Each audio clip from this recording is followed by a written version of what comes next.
এই কয়েকটা দিন চালাই।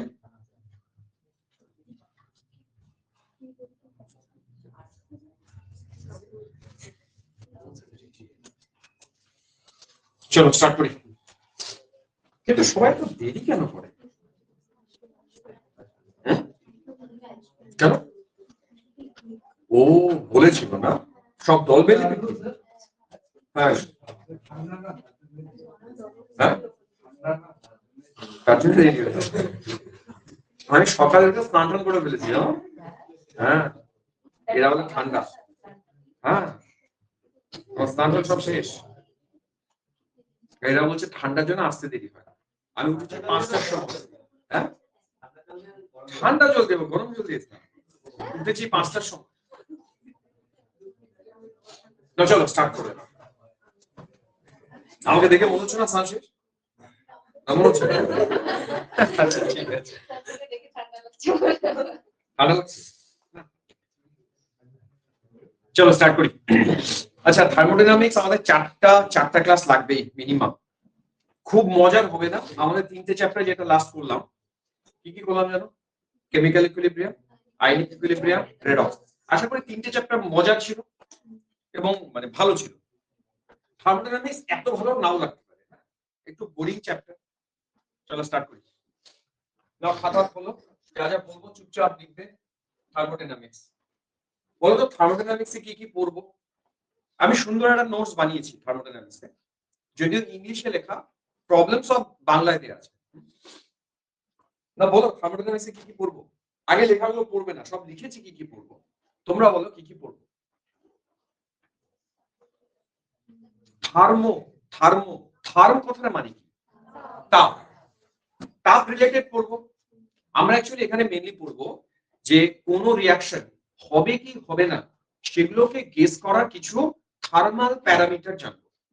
তার মানে থার্মোডাইনামিক্সে এমন কিছু প্যারামিটার আছে যেগুলো দেখে আমরা বুঝতে শিখবো যে রিঅ্যাকশন আদৌ হবে কি হবে না, হলে কতটা হবে, এইসব আলোচনা মোটামুটি তাপ রিলেটেড আলোচনা। আরেকটা মেন আলোচনা জানবো, তোমরা জানো তাপকে কাজে রূপান্তর করা যায়, কাজকে তাপে রূপান্তর করা যায়, এই কনভার্সন রিলেটেড ব্যাপারগুলো জানবো। তা আমি করেছি কি, এখানে না 4টা পয়েন্ট লিখেছি যে থার্মোডাইনামিক্স থেকে আমরা কি কি পড়তে যাচ্ছি। আমি লেখাগুলো একবার পড়ে পড়ে শোনাই, বাংলায় গুছিয়ে বলে দেব। Condition for favouring chemical reaction এর মানে কি? কেমিক্যাল রিঅ্যাকশন মানে রাসায়নিক বিক্রিয়া, কন্ডিশন মানে রাসায়নিক বিক্রিয়া হওয়ার শর্ত, ফেভারিং মানে কি রাসায়নিক বিক্রিয়া হতে কোন কোন শর্তগুলো ফেভার করা, মানে বুঝো ফেভার করা বাংলা কি? সাহায্য করা। তার মানে প্রথম লাইনটার বাংলা মানে কি? তোমরা যদি বাড়িতে নোটসটাকে গুছিয়ে লেখো, প্রথম লাইনটার মানে কি লিখবে? যে কোনো একটা রাসায়নিক বিক্রিয়া হওয়ার শর্তগুলো কি কি সেটা থার্মোডাইনামিক্স থেকে জানতে পারি। দেন কি করব? Can energy B completely converted into work এর মানে কি? শক্তিকে কাজে টোটালি রূপান্তরিত করা যাবে কিনা, যাবে কিনা মানে যেতেও পারে নাও যেতে পারে, এই রিলেটেড আলোচনা থার্মোডাইনামিক্সে হবে। আর কি হবে? How many amount of reactant will go into the product, মানে রিঅ্যাক্ট্যান্ট বোঝো না, বিক্রিয়ক, আর প্রোডাক্ট কি? বিক্রিয়াজাত। মানে আমরা জানবো কতটা বিক্রিয়ক বিক্রিয়াজাততে রূপান্তরিত হবে, সেই অ্যামাউন্টও জানবো। আর how we can increase the amount of product, আর প্রোডাক্ট বাড়ানোর উপায় কি এগুলো জানবো। ওই টেম্পারেচারকে কন্ট্রোল করে করে এইসব করা যায়। তাহলে সামারি, টেম্পারেচার রিলেটেড রিঅ্যাকশনের উপর যে প্রভাব সেগুলো জানবো, শক্তির তাপের কার্যে রূপান্তর এই ঘটনাগুলো জানবো, প্রোডাক্ট কি করে বাড়ানো যেতে পারে জানবো, মানে তাপ রিলেটেড সমস্ত কিছু থার্মোডাইনামিক্সে জানবো। এবার নেক্সট পয়েন্টটা আরো ইম্পর্টেন্ট, আমি এখানে লিখেছি ছোট্ট করে লিমিটেশনস। লিমিটেশনস মানে হচ্ছে থার্মোডাইনামিক্স থেকে কি কি জানা যায় না, এটা কিন্তু বোর্ডে আসবে। ওরা জিজ্ঞেস করবে থার্মোডাইনামিক্স এর লিমিটেশনস লেখো, মানে থার্মোডাইনামিক্স থেকে কি কি পারবো না করতে। সবচেয়ে গুরুত্বপূর্ণ যেটা পারবো না, এটা 1 নম্বরটা সবচেয়ে গুরুত্বপূর্ণ, এমসিকিউ আসবে এটা থেকে, মানে ছোট প্রশ্ন আসে। কি লিখেছি দেখো, can not calculate rate of A reaction. রেটের বাংলা বলি বিক্রিয়ার হার। মনে করো তোমায় বলা হলো যে আচ্ছা একটা রাসায়নিক বিক্রিয়া হতে কত সময় লাগবে। ধরা যাক আমি ছোট্ট একটা উদাহরণ দিই, কাউকে হয়তো বললাম এই মিথেনকে অক্সিজেনের সাথে রিঅ্যাকশন করিয়ে দিলাম। বাংলা এই রিঅ্যাকশনটার নাম দহন। কি নাম? দহন। ইংলিশে বলে একে কম্বাসন। এই দহন বিক্রিয়ায় আমরা প্রোডাক্ট তো জানি, কার্বন ডাই অক্সাইড আর জল হয় প্রোডাক্ট, ঠিক না? এবার যদি বলি রিঅ্যাকশনটা হতে কত সময় নেবে, নো আইডিয়া। বা কাগজ নিয়ে পুড়িয়ে দিলাম, তুমি বলতে পারবে কতক্ষণ লাগবে? বা তোমার কোনো কন্ট্রোলে আছে রিঅ্যাকশনটা স্লো করব নাকি ফাস্ট করব? আগুন জ্বালিয়ে দিলে কোনো কন্ট্রোল থাকে না, ও ওর মতন হবে। থার্মোডাইনামিক্স এগুলোকে কন্ট্রোল করতে পারে না, বুঝলাম? তাহলে থার্মোডাইনামিক্স মেইন যেটা পারে না, একটা রিঅ্যাকশন হতে কত সময় নেবে, ওর গতি কি, ধীরে হবে না তাড়াতাড়ি হবে, এগুলোতে আমাদের কোনো হাত নেই। থার্মোডাইনামিক্স এগুলো নিয়ে কিছু আলোচনা করবে না। দেন কি, no idea for the mechanism. Mechanism মানে কি? ছোটবেলায় আমি একটা ছোট্ট উদাহরণ দেই। ছোটবেলায় মানে ক্লাস 10 এ, ছোটবেলা মানে ওটাই বলছি। ক্লাস 10 এ তোমরা এই রিঅ্যাকশনটা পড়েছো, তোমাদের বইতে আছে। মিথেনের সাথে ক্লোরিনের বিক্রিয়া ইন প্রেজেন্স অফ ফোটন মানে সূর্যালোক, সূর্যালোকের উপস্থিতিতে মিথেন ক্লোরিনের বিক্রিয়ায় কি যেন হয় প্রোডাক্ট? প্রোডাক্ট কি হয়? CH3Cl, মনে আছে? স্টেপ বাই স্টেপ 4 বার হয় রিঅ্যাকশনটা। মিথাইল ক্লোরাইড, তারপর মিথিলিন ক্লোরাইড, এই সব হয়। এই রিঅ্যাকশনটা আমরা অর্গানিকে, আমি তো এই চ্যাপ্টার পরে অর্গানিক শুরু করব, অর্গানিকে আমরা রিঅ্যাকশন ডিটেইলসে পড়ব, মেকানিজম দেখাবো। মেকানিজম মানে রিঅ্যাকশনটা কিভাবে হয়, কোন পথ দিয়ে হয়, বুঝতে পেরেছো কি বলছি? এখন মেকানিজমের কোনো ধারণা তোমাদের নেই, আর এই 15 দিন পরেই হবে, কারণ অর্গানিক শুরু করব, তখন মেকানিজম শেখাবো। তো এই থার্মোডাইনামিক্স না মেকানিজম নিয়ে কোনো কথা বলে না। রিঅ্যাকশনটা কিভাবে হবে, কোন পথ দিয়ে হবে, ইন্টারমিডিয়েট কে, এই রিলেটেড কোনো আলোচনা করে না। ও শুধু বলতে পারে রিঅ্যাকশন হবে কি হবে না। ক্লিয়ার সবার? তাহলে থার্মোডাইনামিক্স এর মেজর ড্রব্যাকস কি, ও কি পারে কি পারে না? থার্মোডাইনামিক্স শুধু পারে রিঅ্যাকশনটা হবে কি হবে না এইটুকু বলতে। কিভাবে হবে, কোন পথ দিয়ে হবে, কত সময় নেবে, এই সব কিচ্ছু আলোচনা থার্মোডাইনামিক্স করে না। চলো এই দুটো লাইনে সামারি করে দাও, থার্মোডাইনামিক্স কি পারে কি পারে না। ব্যাস, শুধু হবে কি হবে না বলতে পারে। আর কিভাবে হবে পারবে না, কত সময় লাগবে না, পারবে না। এটা মেজর ড্রব্যাকস। কিভাবে হবে মানে মেকানিজম বলতে পারবে না, আর কত সময় নেবে বিক্রিয়া হতে সেটাও বলতে পারবে না। আর কি পারবে না? cannot give any idea of nature of atoms and molecules, মানে রিঅ্যাকশনের মধ্যে অ্যাটম এবং মলিকিউলের এই জিনিসটা নিয়ে কোনো আলোচনা করে না, ওদের নেচার কি, প্রকৃতি কি। মোদ্দা কথা কোয়ান্টাম রিলেটেড, কোয়ান্টাম মানে একদম পার্টিকেল রিলেটেড কোনো আলোচনা থার্মোডাইনামিক্স করে না। আর কি করে না? এই লাস্টের পয়েন্টটা স্কিপ করে দাও, এটা এমন কিছু মেজর পয়েন্ট না। এই তিনটে পয়েন্ট আমরা মুখস্থ করব। তো বলো থার্মোডাইনামিক্স কি কি পারে না? দেখবে এখানেই পড়া হয়ে যাবে, গল্পের মতন পড়াবো। বলো কি কি পারে না? বিক্রিয়ার গতি বলতে পারে না, আর সময় কত নেবে বলতে পারে না। মেকানিজম পারে, মেকানিজম বলতে পারে না। আর অণু পরমাণুর নেচার সম্পর্কে কোনো ধারণা দেয় না। তাহলে লিমিটেশনস পারবো। চলো নেক্সট আসি। এখানে কতগুলো এক্সাম্পল দিয়েছি। এই এক্সাম্পল গুলো বলার কারণ তোমাদের জানতে হবে যে থার্মোডাইনামিক্স এ তো তাপ রিলেটেড ব্যাপার, তো কোন কোন বিক্রিয়াতে তাপের আদান প্রদান ঘটে ওই জায়গাগুলো জানতে হবে। এগুলো বেসিক্যালি তোমাদের আইডিয়া আছে, যেমন এক্সোথার্মিক রিঅ্যাকশন, নাম তো শুনেইছি। এক্সোথার্মিকের বাংলা কি গো? তাপমোচী না তাপগ্রাহী? এক্সো মানে উৎপন্ন হয় না, তাপমোচী। তাপগ্রাহী মানে তো তাপ শোষিত হয়। তো আমাদের থার্মোডাইনামিক্সে এই রিঅ্যাকশন গুলো একটু জানা দরকার, কোন রিঅ্যাকশন তাপমোচী, কোন রিঅ্যাকশন তাপগ্রাহী। আছে প্রচুর রিঅ্যাকশন, আমি সব রিঅ্যাকশন তুলতে পারিনি, বইতে অনেক আছে। আমি শুধু দু তিনটে এক্সাম্পল তুলেছি। কম্বাসন রিঅ্যাকশন নাম শোনা না? বলো তো তাপমোচী না তাপগ্রাহী? ভাবো, ভাবো তুমি যদি কোনো কিছুতে আগুন লাগিয়ে দাও, তো জায়গাটা ঠান্ডা হবে না উল্টো গরম হবে? তার মানে অবশ্যই এক্সোথার্মিক, তাপমোচী। আমি আর উদাহরণ লিখলাম না, কম্বাসন যে কোনো রিঅ্যাকশন অক্সিজেনের সাথে combustion, methane oxygen combustion, glucose oxygen combustion, even carbon oxygen যে কার্বন ডাই অক্সাইড হয় সেটাও combustion. Next, reaction of magnesium in air, এটাও তোমরা ছোটবেলায় পড়েছো। ম্যাগনেসিয়ামের ধাতুকে, ম্যাগনেসিয়ামের ফিতেকে অক্সিজেনের সাথে পোড়ানো হলো।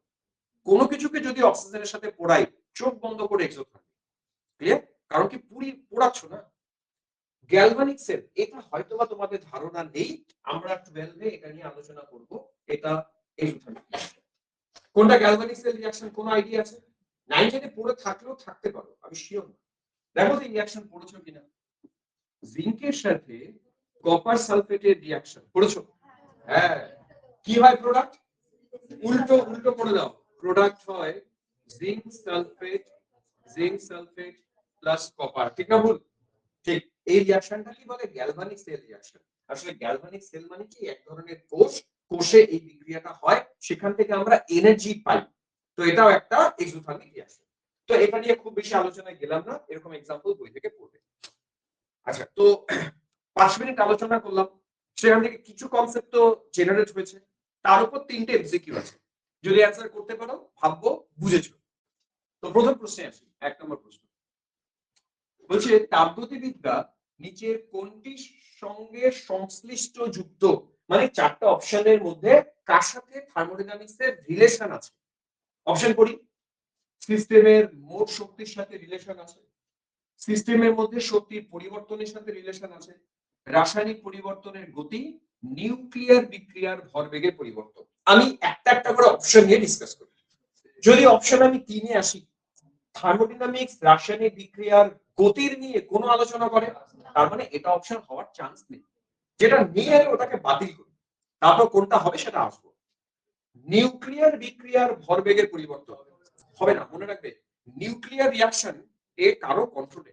নিউক্লিয়ার রিঅ্যাকশন কিভাবে হবে, কোথায় হবে, কত তাপ উৎপন্ন হবে, এটা আমাদের ধরাছোঁয়ার বাইরে। ফলে নিউক্লিয়ার বিক্রিয়া নিয়ে থার্মোডাইনামিক্স কিছু বলে না। এবার পড়ে থাকলো দুটো অপশন, এক সিস্টেমের মোট শক্তি, আরেকটা সিস্টেমের মধ্যে শক্তির পরিবর্তন। গেস কোনটা নিয়ে থার্মোডাইনামিক্স ডিল করে? হ্যাঁ, চলো, নিলয় বলছে মোট শক্তি, আর তোমরা কি বলছো? শক্তির পরিবর্তন। আচ্ছা, এখনো তো অত আইডিয়া হয়নি, ওই জন্য আমরা এই দুটো জায়গায় একটু কনফিউশনে পড়েছি। আমি ক্লিয়ার করতে, আমরা আজকের ক্লাসে হয়তো সেটা বলবো না, নেক্সট ক্লাসে বলবো। শক্তি মাপা মুশকিল, শক্তির পরিবর্তন মাপা যায়। থার্মোডাইনামিক্স এটাই শেখাবে, নেক্সট ক্লাসগুলোতে আমরা জানবো। শক্তি মাপা যাবে না, শক্তির অ্যাবসলিউট ভ্যালু মাপা যায় না। ধরো কাউকে বলে দিলাম, এই তোমাকে একটা পাথর দিয়ে দিলাম, পাথরটা শক্তি মাপো। শক্তি অ্যাবসলিউট ভ্যালু পাওয়া যাবে না, শক্তির পরিবর্তন মাপা যাবে। তা আজকে আপাতত এইটুকু হজম করি, পরে আমরা নেক্সট ক্লাসে বোঝাবো যে শক্তি কেন মাপা যায় না, শক্তির পরিবর্তন কেন মাপা যায়। তার মানে এ আর বি এর মধ্যে কনফিউশন ছিল, আমি ক্লিয়ার করে বলি। শক্তিকে মাপা যাবে না, শক্তির পরিবর্তন মাপা যাবে। তার মানে থার্মোডাইনামিক্স মেইনলি পারে চেঞ্জেস ক্যালকুলেট করে। ক্লিয়ার সবার? মাথায় ঢোকাও, অ্যাবসলিউট ভ্যালু মানে এক্সাক্ট ভ্যালু বের করতে পারবে না, শুধু পরিবর্তন পারবে। বুঝেছি কথাটা? চলো নেক্সট আসি। চলো 2 নম্বর অপশন, তাপগতিবিজ্ঞান নিম্নের কোন বিষয়ের উপর আলোকপাত করে? থার্মোডাইনামিক্স কোনটা নিয়ে আলোচনা করে? বিক্রিয়ার গতি, শক্তির রূপান্তরের, হ্যাঁ মানে শতকরা মাত্রা মানে শক্তি রূপান্তর পারে না, পারে না সেটা বলবো। পারে, শক্তি পরিবর্তন তো পারে। এটা এটা সেম প্রশ্ন। আগে দেখি পারে না কোনটা কোনটা, একটা করে অপশন পড়ি, কোনটা কোনটা পারে না। বিক্রিয়া গতি, না পারে না। বিক্রিয়া কৌশল, না পারে না। একটু আগে বলেছি বিক্রিয়া কৌশল নিয়ে আলোচনাও করে না। অণু পরমাণুর গঠন, না গঠন কোয়ান্টাম রিলেটেড কোন আলোচনা থার্মোডাইনামিক্স করে না। আলোচনা করেছি একটু আগে, শুধু পারে শক্তির পরিবর্তনকে নিয়ে আলোচনা। তাহলে প্রথম দুটো প্রশ্ন সোজা না কঠিন? সোজা। পরে আসি। আবার থার্মোডাইনামিক্স কোন বিষয়ে আলোচনা করে না? কোয়ান্টাম মেকানিক্স এর কোন আলোচনা থার্মোডাইনামিক্স করে না। বাকি ও হ্যাঁ, বিক্রিয়ার অগ্রগতি আলোচনা করে, কতটা বিক্রিয়া হলো, বিক্রিয়ার স্বতঃস্ফূর্ততা মানে বিক্রিয়াটা হবে কি হবে না সেটা তো আলোচনা করি। রাসায়নিক বিক্রিয়া ঘটার সম্ভাবনা, ওই তো হবে কি হবে না, মানে এই কথা কিন্তু একই কথা, ঘুরিয়ে ফিরিয়ে বলা আছে। ছেড়ে দিলাম। এবারে থার্মোডাইনামিক্সে আমরা বহু টার্ম ব্যবহার করব। দেখবেন আজকের ক্লাস থার্মোডাইনামিক্স এর ইন্ট্রোডাকশন দিতে দিতে শেষ। প্রথমে এই জায়গাটায় আসি, এটাকে বলে সিস্টেম। থার্মোডাইনামিক্সে এই দুটো টার্ম সিস্টেম এবং সারাউন্ডিং, আচ্ছা দেখে নিলয়, আমি আগে বলেছিলাম না ইয়ার্কি প্রশ্ন বলে সামনে বসাবো, তোমার হাত ধরে আছে কেন?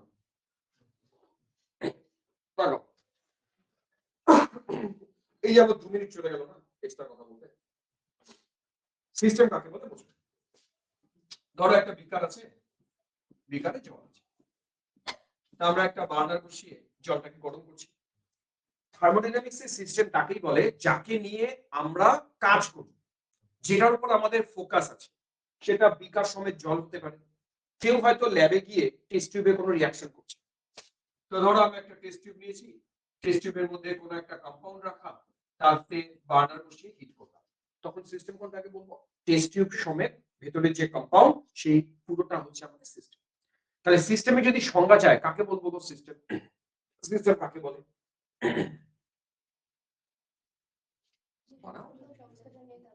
হ্যাঁ, তাপগতিবিদ্যায় যে বিষয়টাকে নিয়ে আমরা আলোচনা করি সেটাই সিস্টেম। সেটা বিকাশ সমেত জল হতে পারে, টেস্ট টিউবের কম্পাউন্ড হতে পারে। আর সিস্টেম বাদে বাকি যা পৃথিবীতে আছে একদম ইউনিভার্স সমেত সবগুলোকে ওটা ডিফাইন করে। বইগুলো দেখবে সুন্দর ডেফিনিশন বইতে দেয়া আছে সিস্টেম কি, সারাউন্ডিংস কি। আমি আর সংজ্ঞায় গেলাম না, বইগুলো সংজ্ঞা পেয়ে যাবে। এখন লক্ষ্য করে দেখবে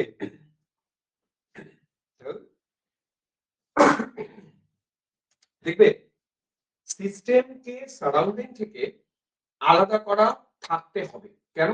নাহলে সিস্টেম কোনটা সারাউন্ডিংস কোনটা বুঝবো না। বুঝলাম কি বলছি? বলো কি বলছি? সিস্টেমকে সারাউন্ডিংস থেকে আলাদা করা থাকতে হবে। কি দিয়ে আলাদা করব? Boundary wall. এবার বাউন্ডারি ওয়াল কত রকমের তার উপর বেস করে সিস্টেম আলাদা আলাদা আছে। দেখবে পরের পেজে সেটাই করেছি। প্রথম সিস্টেম ওপেন সিস্টেম। উদাহরণে আসি, যে উদাহরণটা একটু আগে দিলাম, বিকার নিলাম, জল নিলাম, আমি ওকে হিট করছি। এবার বুঝবে ভালো করে। ধরো দেবোত্তম কেন? হ্যাঁ দেবোত্তম বলো। হ্যাঁ না, লিংক তো পাঠানোর ব্যাপার নেই, ও তো অ্যাপই আছে না, ওই অ্যাপের মধ্যেই তো জয়েন করে দেবে।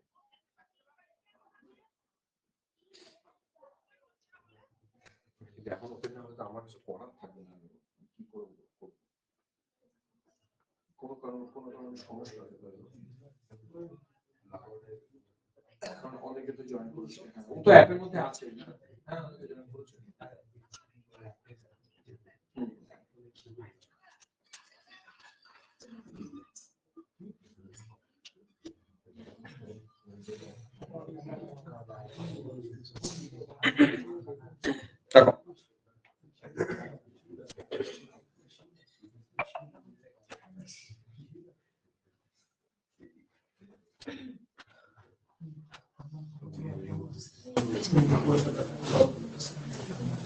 দেখো কি যেটা বলছিলাম, ও হ্যাঁ, এবার এটার দিকে তাকাও। ধরো আমি 100 ডিগ্রি সি টেম্পারেচারে হিট করলাম, কি ঘটবে? যদি বিকারটা খোলা থাকে কি ঘটবে? জল বাষ্প হবে। বাষ্প হলে বাষ্পগুলো বিকারের বাইরে আস্তে আস্তে যাবে না যাবে না? যাবে। আর আমি যদি বিকারের উপর হাত দিই আমার গরম লাগবে না? তার মানে আমরা বলবো এভাবে, সিস্টেম হচ্ছে বিকাশ সমেত জল, তার বাইরেরটা সব কি সারাউন্ডিং। তার মানে এখানে না দুটো জিনিসের ট্রান্সফার চলছে ফ্রম সিস্টেম টু সারাউন্ডিং। একটা হচ্ছে ম্যাটার, ম্যাটার মানে হচ্ছে ভর, ভর মানে যে জলগুলো বেরোচ্ছে না, তো ভরের ট্রান্সফার চলছে আর তাপের ট্রান্সফার চলছে। আমরা এই ধরনের সিস্টেমকে বলি ওপেন সিস্টেম। তার মানে ওপেন সিস্টেমের পাশে তোমরা নোট রাখবে যেখানে ভর এবং তাপ দুটোরই সিস্টেম টু সারাউন্ডিংস এ আদান প্রদান চলে, তার নাম ওপেন সিস্টেম। পরীক্ষা যদি বলে ওপেন সিস্টেম কাকে বলে বলো, কি বলবো? ওপেন সিস্টেম কাকে বলে? যেখানে ভর এবং তাপ দুটোরই সিস্টেম টু সারাউন্ডিংস এ আদান প্রদান চলে, তার নাম ওপেন সিস্টেম। ব্যাস দেখে পেলে ওপেন সিস্টেম কাকে বলে। পাবো না সংজ্ঞা? সেটা না ওপেন সিস্টেম কাকে বলে? দুটোরই আদান প্রদান চলে। এবারে আমি নেক্সট কি করব? সেম পাত্র দেব, ঢাকনা বন্ধ করে। মানে বিকার নিলাম কিন্তু ঢাকনাটা টাইট করে বন্ধ করে দিলাম। মানে আমার উদ্দেশ্য কি জানো? এই ভেতরে বাষ্পটাকে বাইরে বেরোতে দেব না। এবার যদি কাচের পাত্র হয় বলে তো বাইরে হাত দিলে গরম লাগা উচিত না? তো এখন আগের বার বলছিলাম যে হিটের ট্রান্সফার তো চলছে, তার সাথে ভরেরও ট্রান্সফার চলছে। যেই ঢাকনা বন্ধ করে দিলাম বলতো কোনটা ট্রান্সফার চলছে আর কোনটা চলছে না? হিটের ট্রান্সফার তো চলছে, ভরের ট্রান্সফার চলছে না। এই সিস্টেমের নাম ক্লোজ সিস্টেম। তাহলে ক্লোজ সিস্টেমের উদাহরণ দাও, বা ক্লোজ সিস্টেম কাকে বলে সংজ্ঞা দাও। কাকে বলে ক্লোজ সিস্টেম? যে সিস্টেমে শুধুমাত্র তাপের ট্রান্সফার চলে, ভরের ট্রান্সফার চলে না, তার নাম ক্লোজ সিস্টেম। কি বুঝলাম? ওপেন সিস্টেম, ক্লোজ সিস্টেম সোজা। এবার কি করলাম? এই বদ্ধ বিকারটাকে আমি থার্মোফ্লাস্কের ভিতরে ভরে দিলাম। থার্মোফ্লাস্ক চেনো না? কি জানো ওর সুবিধা কি? থার্মোফ্লাস্ক কি করে? তাপটাকেও বাইরে বেরোতে দেয়। তার মানে এবারে না ভরে ট্রান্সফার হচ্ছে না তাপে ট্রান্সফার হচ্ছে, কোনো কিছু হচ্ছে না। ওই সিস্টেমটার নাম আইসোলেটেড সিস্টেম। বইতে লেখা আছে নিরবিচ্ছিন্ন। আইসোলেটেড মানে পুরোটাই আইসোলেটেড, কোনো কিছু ট্রান্সফারও হতে দেয় না। আমরা সিস্টেমকে এই তিন রকম ভাবে ভাগ করি। তাহলে এবার তোমরা তিনটে সিস্টেমকে একবার গুছিয়ে বলো আমাকে। সিস্টেম বললাম যে যেটা ক্লোজ সিস্টেম আছে থার্মাল সিস্টেম যে দুটো ক্লাসটা আছে মানে সিস্টেমটা সিস্টেমের মধ্যেই থাকে সারাউন্ডিংস টু সারাউন্ডিংস, কিন্তু ওপেন সিস্টেমে যার সময় সিস্টেমটা সারাউন্ডিংস পরিণত হয়ে যায়। না না তা কেন হবে? কারণ তখন তো মাঝখানে কোনো ওয়াল থাকে না, তো ওই জলটাতে একবার পুরোটা না, সে পুরোটা বাষ্প হয়ে যাবে, আমার রিঅ্যাকশন শেষ হয়ে যাবে, আমার কাজ শেষ হয়ে যাবে। আমার সিস্টেম তো বিকারটাই সিস্টেম না। আচ্ছা তাহলে সিস্টেম কয় প্রকার? তিন প্রকার। কি কি সিস্টেম? নাম open system, close system, isolated. Bangla কি লেখা থাকবে? ওপেন সিস্টেমে লেখা থাকবে মুক্ত সিস্টেম, বদ্ধ সিস্টেম, আর এটা হচ্ছে নিরবিচ্ছিন্ন সিস্টেম মানে পুরোটা আইসোলেটেড। উদাহরণ আমরা দিতে পারবো। নেক্সট আসি। এবারে আমরা বললাম না বাউন্ডারি ওয়াল দিয়ে পৃথক করা থাকে। বাউন্ডারি ওয়াল দু রকমের থাকে, একটাকে বলে ডায়াথার্মাল আর একটাকে বলে অ্যাডিয়াবেটিক। আমি বিষয়টা মানে বোঝাই। তোমরা একটু আগে দেখেছো আমি যে দুটো সিস্টেমের কথা বললাম, একটা ওপেন বলেছিলাম, একটা ক্লোজড বলেছিলাম। এই দুটো সিস্টেমেই তাপের আদান প্রদান চলছিল না বন্ধ ছিল? চলছিল। তাপের আদান প্রদান চলতে গেলে বাউন্ডারি ওয়ালটা এমন হওয়া দরকার যে কিনা তাপকে পরিবহন করতে পারে, ঠিক না? ওই ধরনের ওয়ালকেই বলে ডায়াথার্মাল ওয়াল। তার মানে ডায়াথার্মাল ওয়াল হিটের ট্রান্সফারকে অ্যালাউ করে। বুঝলাম? কাকে বলে ডায়াথার্মাল ওয়াল? যারা হিটের ট্রান্সফারকে অ্যালাউ করে। আর যেটা আইসোলেটেড সিস্টেম ছিল ওখানে কি তাপের আদান প্রদান চলছিল না, ওই ধরনের ওয়ালকে বলে অ্যাডিয়াবেটিক। তোমরা অ্যাডিয়াবেটিক নামটা খেয়াল রাখবে। অ্যাডিয়াবেটিক মানে সে তাপের আদান প্রদানকে অ্যালাউ করে না। তার মানে ওয়াল হচ্ছে দু প্রকার। কি কি? একটা ডায়াথার্মাল আর একটা অ্যাডিয়াবেটিক। ডায়াথার্মালের সংজ্ঞা যদি চাই, কাকে বলে ডায়াথার্মাল ওয়াল? যারা তাপের আদান প্রদানকে অ্যালাউ করে। অ্যাডিয়াবেটিক ওয়াল কাকে বলে? যারা তাপের আদান প্রদানকে অ্যালাউ করে না। সোজা জিনিস। নেক্সট আসি। সবচেয়ে ইম্পর্টেন্ট জায়গা এই জায়গাটা, স্টেট ফাংশন। আমি স্টেট ফাংশনের উদাহরণ গুছিয়ে গুছিয়ে বলছি, শোনো। তোমরা কি কি লেখা আছে পড়ার দরকার নেই, আমি আগে বলি। আচ্ছা তোমার যে কোনো একজন তার বাড়ি কোথায় আমাকে বলো। যার বাড়ি আমার বাড়ি থেকে একটু দূরে, চিলাখানা। অরিত্রর বাড়ি চিলাখানা। ধরো এটা আমার বাড়ি, এটা আমার বাড়ি, আর এটা চিলাখানা, এটা অরিত্রর বাড়ি। অরিত্র তুমি কোন দিক দিয়ে তোমার বাড়ি যাও? রাস্তা বলো, বাড়ি যাওয়ার রাস্তা। হ্যাঁ আচ্ছা, কোচবিহার থেকে তুফানগঞ্জের রোড দিয়ে। আচ্ছা আমি একটা কাজ করি, ধরো ওর বাড়ি আমি হেঁটে হেঁটে যাবো। তা আমার মনে হলো, যদি ওর বাড়ি যাওয়া একই রাস্তা হবে, যাই তাও ধরো আমার মনে হলো আমার বাড়ি থেকে আমি কলাবাগান দিয়ে ঘুরে ঘুরে, রেল ঘুমটি দিয়ে ঘুরে ঘুরে ঘুরে ঘুরে স্টেশন মধ্যে বাড়ি যাওয়া যাবে দিক দিয়ে। এবার কারো মনে হলো না আমি এদিক দিয়ে যাবোই না, আমি সোজা নিউ কোচবিহার যাবো, যাওয়া যাবে কিনা? সোজা নিউ কোচবিহার যাবো, নিউ কোচবিহার থেকে নীলকুঠি যাবো, চকচকা যাবো, কি ওর বাড়ি যাবো, যাওয়া যাবে। এবার দেখো আমরা আলাদা আলাদা রাস্তা নিলাম ওর বাড়ি যাওয়ার জন্য। এবার যদি কাউকে বলি ডিস্টেন্স ট্রাভেল, এটা ধরলাম পাথ 1, এটা ধরলাম পাথ 2, 1 নম্বর পথ 2 নম্বর পথ। আচ্ছা বলো তো, যেহেতু আলাদা আলাদা পথ দিয়ে গেছি, ও গেছে 1 নম্বর পথ দিয়ে ওর বাড়ি, আমি গেছি 2 নম্বর পথ দিয়ে, আমরা দুজন কি একই ডিস্টেন্স ট্রাভেল করব? না, পথ আলাদা, ডিস্টেন্স আলাদা। এবার ডিস্টেন্স পথের উপর ডিপেন্ড করে, পথ আলাদা হলে ডিস্টেন্স আলাদা হয়। কিন্তু আমি যদি বলি ডিসপ্লেসমেন্ট মানে সরণ, সরণ কি ওর বাড়ির আর আমার বাড়ি আলাদা আছে? সেম। কেন? সরণ কাকে বলে? সরণ হচ্ছে সরল রৈখিক দূরত্ব। আমার বাড়ি ওর বাড়ির সরল রৈখিক দূরত্বটা হচ্ছে ডিসপ্লেসমেন্ট, ঠিক না? সরণ। তার মানে এই ডিসটেন্স এটা পথের উপর নির্ভর করে। এই ধরনের ফাংশনকে বলে পাথ ফাংশন। আর ডিসপ্লেসমেন্ট পথের উপর নির্ভর করলো না, শুধু নির্ভর করলো আমার ইনিশিয়াল পজিশন আর ফাইনাল পজিশনের মধ্যে ডিফারেন্সের উপর। এ পথের উপর নির্ভর করে না, শুধু অবস্থার উপর নির্ভর করে। এদের কি বলে? State function. তাহলে স্টেট ফাংশনের সংজ্ঞা দিতে পারবো না? বলো কাকে বলে স্টেট ফাংশন?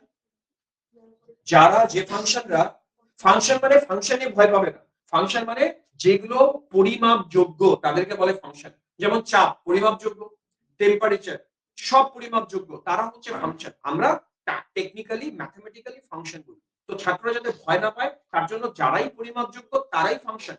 তাহলে স্টেট ফাংশন কি? যে ফাংশন অবস্থার উপর নির্ভর করে। কোন অবস্থা? ইনিশিয়াল এবং ফাইনাল, কিন্তু কোন পদ দিয়ে গেছি সেই পদের উপর নির্ভর করে না, তারা সব স্টেট ফাংশন। শর্টকাট যদি এক্সাম্পল চাই, এই পেজ পড়ার দরকার নেই, আমি যে আলোচনা করলাম সেখান থেকে তোমরা স্টেট ফাংশন পাথ ফাংশনের উদাহরণ দাও। স্টেট ফাংশন কি জিনিস, কোনটা স্টেট ফাংশন? সরণ, সরণ স্টেট ফাংশন। আর পাথ ফাংশন কোনটা? হ্যাঁ, ডিসটেন্স, ডিসটেন্স হচ্ছে পাথ ফাংশন। এবার থার্মোডাইনামিক্সে এরকম প্রচুর ফাংশনস আছে, যারা যারা কিছু কিছু স্টেট ফাংশন হয়, কিছু পাথ ফাংশন হয়, এদেরকে আমরা মুখস্থ করব। এবার এই জায়গায় সমস্ত এক্সাম্পল দেয়া আছে, এই যে এখানে যা যা লিখেছি আজকে একটু মুখস্থ করো তোমাদের। কারা কারা স্টেট ফাংশন, আমি আপাতত সিম্বল দিয়েছি, লাইনগুলো এক এক করে পড়ে শোনাই। আচ্ছা উপরে আসো, এখানে বলেছি parameters that identify the nature of system, মানে সিস্টেমকে বোঝানোর জন্য সবচেয়ে ইম্পর্টেন্ট তিনটে প্যারামিটার থার্মোডাইনামিক্সে, পিভিটি। যে কোনো সিস্টেম কেমন অবস্থায় আছে, এনার্জি কি আছে, এই তিনটে প্যারামিটার লাগবে, মাথায় ঢুকিয়ে নাও। only depend on the final and initial state of the system, এটা অলরেডি বলেছি। স্টেট ফাংশন কার উপর নির্ভর করে? শুধুমাত্র ফাইনাল এবং ইনিশিয়াল অবস্থার উপর নির্ভর করে, পথের উপর না। আর কি বলেছি? these are also called state variables, state function যেমন বলি, স্টেট ভেরিয়েবলস তো বলা যায়। এবার এখানে সব উদাহরণ দেয়া আছে, এবার নামগুলো একটু পড়ে পড়ে শোনাই। পি আমরা জানি কি, চাপ, পরপর বলে যাও। আয়তন, তাপমাত্রা, তাপমাত্রা এটা আমরা জানি না, এটা আমরা নেক্সট ক্লাসে শেখাবো, আজকে শুধু নাম শেখাবো। এটাকে বাংলায় বলে অন্তঃশক্তি, ইংলিশে ইন্টারনাল এনার্জি, ভেতরের শক্তি, কোন কোন বইতে আভ্যন্তরীণ শক্তি লেখা থাকে। বুঝলাম? তাহলে ইউ কি জিনিস? অভ্যন্তরীণ শক্তি, ইন্টারনাল এনার্জি, অন্তঃশক্তি, যা বলো তাই ঠিক। এইচ, এইচ কে বলে এনথ্যালপি। এনথ্যালপি সোজা কথায় কোন বস্তুর মধ্যে মোট সঞ্চিত শক্তি, ওর নাম স্পেশালি এনথ্যালপি। তার মানে নাম আলাদা, বেসিক্যালি এরা সবাই কিন্তু এনার্জি। নেক্সট ক্লাসগুলোতে আমরা এই যে সব ফিজিক্যাল সিগনিফিকেন্স বোঝাবো যে এনথ্যালপি মানে কি, আজকে শুধু নাম শিখবো। এস কে বলে এনট্রপি, তাৎপর্য পরের দিন। জি মানে ফ্রি এনার্জি, মুক্ত শক্তি, আর এন মানে হচ্ছে মোল। তাহলে কি কি স্টেট ফাংশন আমাদের সিলেবাসে আছে সব মুখস্থ করো। বলো স্টেট ফাংশন কারা কারা, সবাই দেখি, সবার তোলা শেষ? তুলতে হবে না, জি মানে মুক্ত শক্তি, ফ্রি এনার্জি, ফ্রি এনার্জি।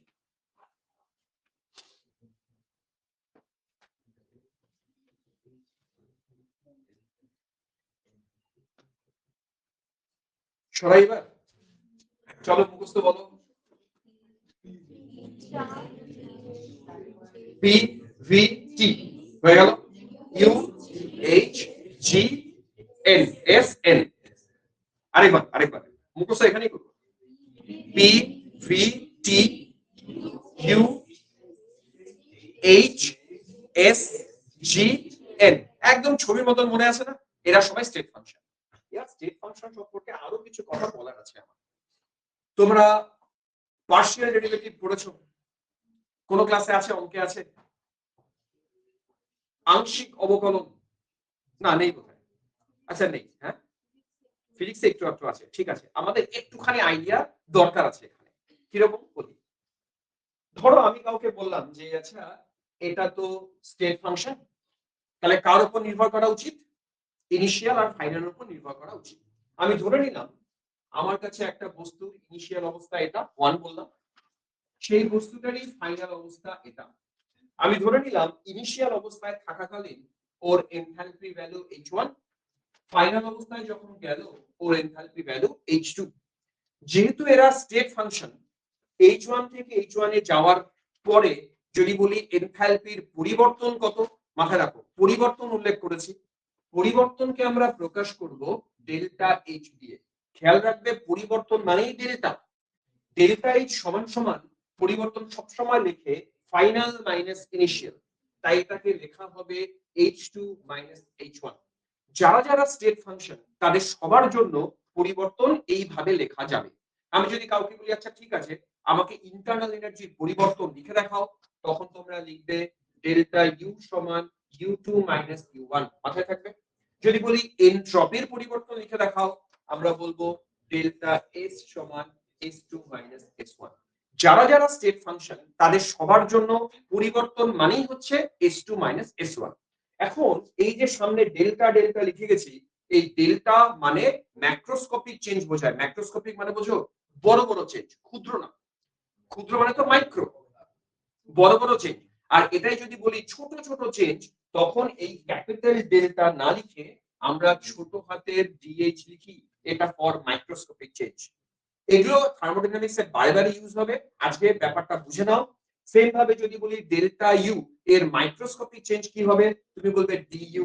এর মাইক্রোস্কোপিক চেঞ্জ তুমি বলবে ডিএস। মাথায় থাকছে? আমরা এই জিনিসগুলোকে, এই যে ডিএইচ বলেছি, ডিইউ বললাম, ডিএস বললাম, এদেরকে আরেকটা নাম দেওয়া হয়। দেখো এখানে নামটা কি লিখেছি, পারফেক্ট ডিফারেন্সিয়াল। কোন কোন বইতে এটাকে লেখা থাকে এক্সাক্ট ডিফারেন্সিয়াল। যদি কখনো পরীক্ষায় প্রশ্ন আসে, আচ্ছা ডিএস ডিইউ ডিএইচ এরা পারফেক্ট না ইমপারফেক্ট? দুটো ডিফারেন্সিয়াল হয়, একটা পারফেক্ট হয় আর একটা ইমপারফেক্ট হয়, বা এক্সাক্ট হয় ইনএক্সাক্ট হয়। ছোট ছোট প্রশ্ন এমসিকিউ তে আসতে পারে যে ডিএস এটা এক্সাক্ট না ইনএক্সাক্ট। অ্যানসার কি হবে? এক্সাক্ট। যারাই স্টেট ফাংশন তাদের ডিফারেন্সিয়ালকে বলে এক্সাক্ট, যারা পাথ ফাংশন তাদের ডিফারেন্সিয়ালকে বলবে ইনএক্সাক্ট। ব্যাপারটা কি বুঝলাম না মাথার উপর থেকে? বুঝেছি, খুব কঠিন না। আমাদের দুটো জিনিস মনে রাখতে হবে, যারা স্টেট ফাংশন তাদের চেঞ্জটাকে বলবো এক্সাক্ট ডিফারেন্সিয়াল, যারা পাথ ফাংশন তাদেরকে বলবো ইনএক্সাক্ট ডিফারেন্সিয়াল। এবার আরেকটা ইন্টারেস্টিং জিনিস বোঝাই, এদের কিছু কন্ডিশন আছে। কন্ডিশন কি রকম? ধরা যাক আমি z নামে একটা প্যারামিটার, একে বললাম ফাংশন অফ x, y। লেখো z is a function of x, y। তো ফাংশন দেখে আমরা ভয় একদমই পাবো না। কেন পাবো না বোঝাই। আচ্ছা ধরো তোমরা ছোটবেলায় এই ইকুয়েশনটা পড়েছো, v equals to u plus ft, পড়েছি না? এটা কিসের সমীকরণ? ও তোমরা কোথায় f পড়োনি, a পড়েছো। ও তোমাদের বইগুলো এক্সেলারেশনকে a বলে, তাই না? তাই না? আমরা f পড়েছিলাম, আমাদের সময় বইগুলো f লিখতো, u equals to u plus v equals to u plus ft। এখন a কি? a কি জিনিস? ত্বরণ। t তো টাইম, আর u কি v কি? একটা প্রাথমিক বেগ আর একটা অন্তিম বেগ। সব মনে আছে? এখন আমি যদি বলি যে v is a function of uat, এর মানে uat এদের কোন না কোন সমীকরণের সাহায্যে v কে রিপ্রেজেন্ট করা যায়, সেটাই এই ইকুয়েশন দিয়ে বোঝাচ্ছি। তার মানে ফাংশন মানে ভয় নেই। ফাংশন মানে কি? যে এদের তিনজনের একটা সমীকরণের সাহায্যে এর মান পাওয়া যেতে পারে। বুঝলাম? এবার এর মান যদি চেঞ্জ হয়, ওটা চেঞ্জ হবে না? হবে না? হবে। এ চেঞ্জ হলে হবে, টি চেঞ্জ হলে, অর্থাৎ এই তিনজনের মধ্যে কারো একজনের মান চেঞ্জ হলে ভি চেঞ্জ হবে। আমরা ওই জন্য ভি কে বলি ডিপেন্ডেন্ট ফাংশন। ভি ডিপেন্ড করে, কার উপর ডিপেন্ড করে? U A T. সেম ভাবে আমি লিখেছি z is a function of x, y। তাহলে এর মানে এটা কি? z x এবং y এর উপর ডিপেন্ড করে। x এবং y এর কোন সমীকরণের সাহায্যে z কে প্রকাশ করা যায়। আমি ধরে নিলাম সমীকরণটা এরকম। আমি ধরে নিলাম সমীকরণটা হচ্ছে, আমি ধরে নিচ্ছি আমার সুবিধা মতো, আমি ধরে নিলাম 3x স্কয়ার প্লাস ধরো 2xy প্লাস হচ্ছে y স্কয়ার। আমি ধরে নিলাম সমীকরণটা এরকম। এখন যদি বলি x চেঞ্জ হলে z চেঞ্জ হবে, y চেঞ্জ হলেও z চেঞ্জ হবে। তা আমি একটা কাজ করছি, আমি না প্রথমে y কে কনস্ট্যান্ট রাখলাম। ভালো করে বুঝবে এই জায়গাটা, একটু কঠিন লাগতে পারে ইনিশিয়ালি। y কে কি রাখলাম? কনস্ট্যান্ট রাখলাম। রেখে আমি x কে চেঞ্জ করলাম। মনে রাখবে x কে চেঞ্জ করলে সেই চেঞ্জটাকে বলে dx। x যদি চেঞ্জ হয় z ও চেঞ্জ হবে, z এর চেঞ্জটাকে বলবো dz। তাহলে dx কি dz কি? dx হচ্ছে x এর পরিবর্তন আর dz হচ্ছে z এর পরিবর্তন। dt দিয়ে লেখার মানে ছোট ছোট পরিবর্তন করেছি, বড় বড় না। এবার ভাবো এর পরিবর্তনে এর পরিবর্তন হবে, আমরা এবার পরিবর্তনের হার বের করতে চাই। তার মানে এর জন্য ওর পরিবর্তনের হার কত? হার সব সময় প্রকাশ করে লোকে এরকম ভাবে dz বাই dx, ব্র্যাকেটে লিখবো y। y লেখার কারণ এটাকে কিভাবে পড়ে শোনো। x এর পরিবর্তনের জন্য z এর পরিবর্তনের মান বের করব যখন y থাকবে কনস্ট্যান্ট। তাহলে নিচে y লেখার মানেটা কি? y constant. এখন ভাবো এটাকে বলে পার্শিয়াল ডেরিভেটিভ। পার্শিয়াল কেন বলেছি? একটাকে কনস্ট্যান্ট রেখে আরেকটার পরিবর্তন, তাই নাম পার্শিয়াল ডেরিভেটিভ। এবার ভাবো, রেডি? আচ্ছা তোমরা 2 মিনিট বসো, আমি আসছি। না হ্যাঁ আলাদা, আমি আসছি 2 মিনিট।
কি বেরোতাম আলটিমেটলি এলে হবে না তো, বাড়িতে বসে থাকো কেন? আমি তো এটাই বুঝি না, অনলাইনে জয়েন করো কেন? কোথায় যাবো বাড়ি? বাড়ি কোথায়? রাজারহাট থেকে এখানে আসতে গাড়ি লাগে নাকি? রাজারহাট এখান থেকে কয় কিলোমিটার বলো তো? কয় কিলোমিটার? 4 কিলোমিটার। আমরা দৌড়ে চলে যাবো 4 কিলোমিটার এখনো। ও সাইকেলে আসতে পারে না 4 কিলোমিটার। 4 কিলোমিটার কোনো ডিস্টেন্স হলো? ইয়ার কি ব্যাপার? 4 কিলোমিটার তোমাদের কাছে ডিস্টেন্স লাগে, এটা কোনো ডিস্টেন্সই না। সাইকেল নিয়ে 4 কিলোমিটার কোনো ব্যাপারই না। স্বাভাবিক কোনো ব্যাপার 4 কিলোমিটার যাওয়া? ওরা গ্রামের ছেলে, ওরা জানে কোনো ব্যাপারই না 4 কিলোমিটার। না চলো।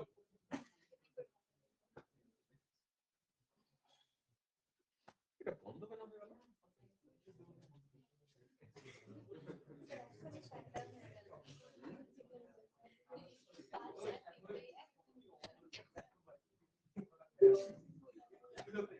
চলো অ্যাটেনশন দাও। আচ্ছা, এই টার্মটা মানেটা আরেকবার ক্লিয়ার করো। এই টার্মটা কি মানে? হ্যাঁ, মানে y কে কনস্ট্যান্ট রেখে x এর পরিবর্তন যদি করি z এর পরিবর্তন কত সেটা বুঝবো। এখন ভাবা যায়, ভাবো এটা করলে রাইট হ্যান্ড সাইডে কিছু একটা ভ্যালু আসবে তো। আমি ভ্যালুটা কি আসবে সেটা নিয়ে মাথা ঘামাচ্ছি না, কিছু একটা ভ্যালু আসবে। এবার আরেকবার সেম চেঞ্জেস করব উল্টোটা করে। উল্টোটা মানে y কে কনস্ট্যান্ট রেখেছিলাম ওভার, এবার কনস্ট্যান্ট রাখবো x কে, চেঞ্জ করব y কে। তাহলে এখানকার ভ্যালুটা এরকম দাঁড়াবে, যেহেতু dz এর একবার পরিবর্তন হয়েছে তার আরেকবার পরিবর্তন হবে, সেটাকে আমরা লিখবো d2z। এটাকে বলে ডাবল ডেরিভেটিভ। কি বলে এটাকে? Double derivative. বাই কাকে কনস্ট্যান্ট রেখেছি? তাহলে যাকে কনস্ট্যান্ট রেখেছো সে কনস্ট্যান্টই থাকবে। কার চেঞ্জ করেছি এবারে? y এর। y এর চেঞ্জ করলে এটা হয়ে যায় dy। এর কিছু একটা ভ্যালু আসবে, ভ্যালুটা কি ইকুয়েশন নাম্বার 1 দিয়ে রাখবো। তার মানে এই যে লেফট হ্যান্ড সাইডে জিনিসটা করলাম, এটা কি মানে? এর মানে এবার y কে চেঞ্জ করেছি বলে dy হয়েছে, x কে কনস্ট্যান্ট রেখেছি বলে dx ই আছে, এর ভ্যালুটা কিছু একটা হলো, বের করে রাখলাম, ইকুয়েশন নাম্বার 1 দিলাম। একবার ভাবো আমি যখন এখান থেকে এখানে আসলাম কোন পাথ ফলো করলাম বুঝো। পাথ হচ্ছে প্রথমে কে কনস্ট্যান্ট y, পরে কে কনস্ট্যান্ট x। আমি পাথকে চেঞ্জ করতে চাই। এবারে সেম কাজ করব উল্টো। উল্টো মানে প্রথমে y কে কনস্ট্যান্ট রেখেছিলাম, এবার চেঞ্জ করো, চেঞ্জ করে x কে কনস্ট্যান্ট করো, y কে চেঞ্জ করো। তাহলে ভ্যালুটা কি পাবো? dz by dy at constant x, কিছু একটা ভ্যালু পাবো। এবার পাল্টাই চেঞ্জ করি, d2z বাই dx dy এর কিছু একটা ভ্যালু পাবো, ইকুয়েশন নাম্বার 2 দেব। এবারে ইন্টারেস্টিং জায়গা আসে, এটা আর এটা দুবার করলাম ডেরিভেটিভ, প্রসেসকে চেঞ্জ করে করে। বলতো প্রসেস চেঞ্জ কেন বলছি কথাটা? কারণ তুমি পাথ দেখেছো, এখানে যে পাথ দিয়ে এসেছি ওখানে কিন্তু সে পাথ দিয়ে আসেনি। কি করেছি? পাথকে পাল্টে দিয়েছি। এখানে y কনস্ট্যান্ট ছিল আগে, x পরে, ওখানে x আগে y পরে।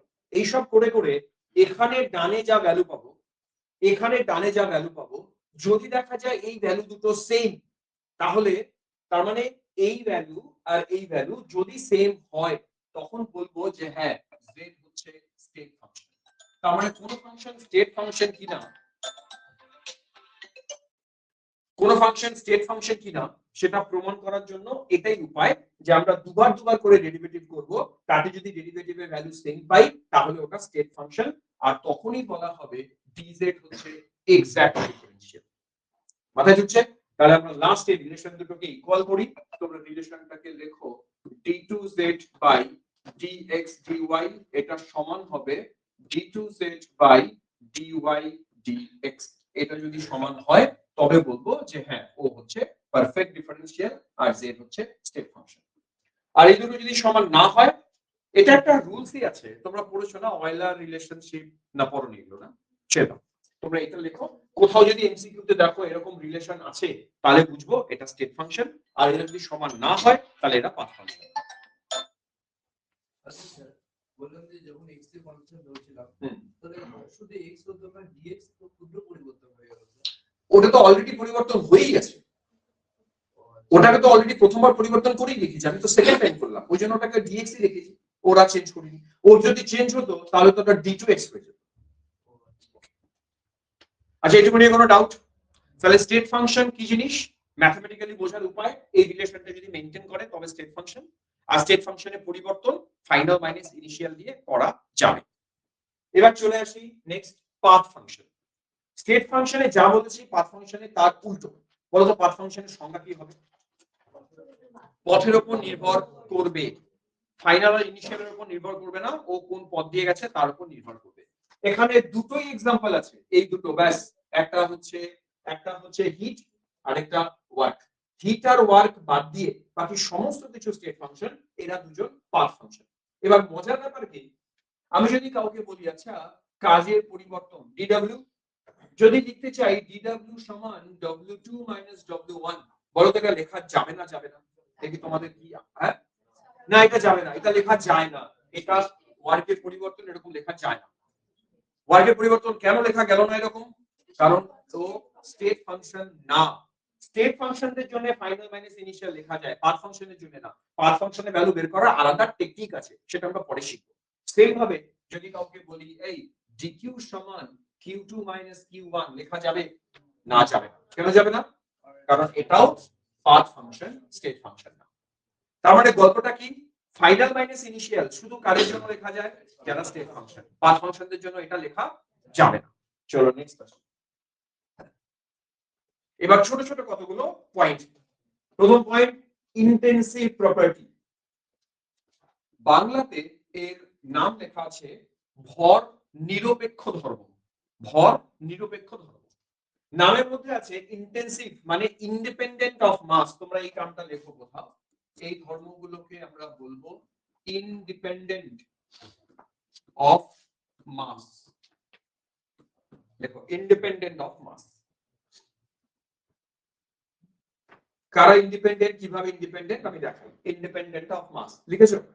আমি ছোট্ট একটা উদাহরণ দিই। ধরো আমি একটা কাচের গ্লাস নিলাম, কাচের গ্লাসে জল নিলাম, জলের মধ্যে আমি অল্প কিছু চিনি মেশালাম।